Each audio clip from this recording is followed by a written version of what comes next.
করলাম ফুলতলি হিসাবে দাওয়াতি কাজ কিলা করছেন তাই বিভিন্ন জায়গা নিল্লা তুলি তুলি তুলি তুলি আল্লাহর বন্দায় অনেক মাদ্রাসা বানাইছে। আমিও ফুলতলি সাবর মাদ্রাসার ছাত্র, বুড়িগান্ধী দাখিল মাদ্রাসার ছাত্র। অবদানটাকে যদি আপনার অস্বীকার করেন দেশ তাই মিশা হতা হইবা। আপনি যখন বাসায় ফুলতলি সাবর মাদ্রাসাগুলোর অবস্থা আল্লাহর বন্দা মনে করেন ওই যে একজন পাগল মানুষ নাকি কি ওই নাম নাম নিতে চাচ্ছি না, আল্লাহ ফুলতলি সাহেবুল্লাহ রহমতুল্লাহ প্রশংসা করতে গিয়ে সে নাকি শব্দ চয়ন ভালো করতে পারে না। যারা সাহাবায়ে কেরাম এদের সেই যোগ্যতাই নেই।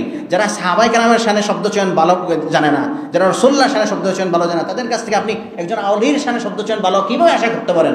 আপনি কি মেথরের কাছ থেকে আদর আশা করতে পারেন কখনো? বুঝেন নাই কথা। সেই জন্য মেথরদের কথা শুনে কোনো লাভ নাই।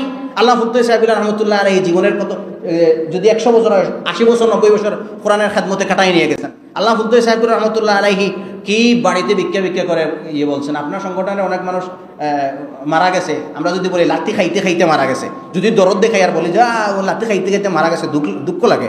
এটা কি হয়? শব্দচয়ন ঠিক করতে হবে, আদব কায়দা শিখতে হবে। বুঝেন নাই?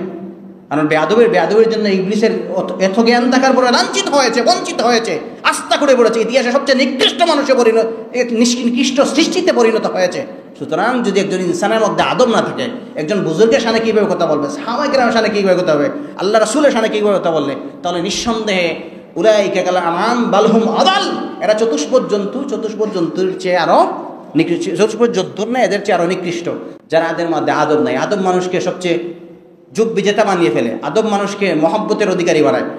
সুলতান ফাতিহ আহমেদ রহমতুল্লাহ আলাইহি, যিনি তার মধ্যে এশক পয়দা হয়েছিল আদবের মাধ্যমে, তিনি বলেছিলেন নবীর প্রতি আদব দেখাতে গিয়ে, সাহাবায়ে কেরামের প্রতি আদব দেখাতে গিয়ে যখন আমি নবীর প্রেম মহব্বত ইশক অনুভব করেছি, তখন থেকে আমি রাসূল সাল্লাল্লাহু আলাইহি ওয়াসাল্লামের সেই তামান্না, রাসূল সাল্লাল্লাহু আলাইহি ওয়াসাল্লামের সেই ঘোষণা দেওয়া শ্রেষ্ঠ একজন বিজেতা হতে চেয়েছি।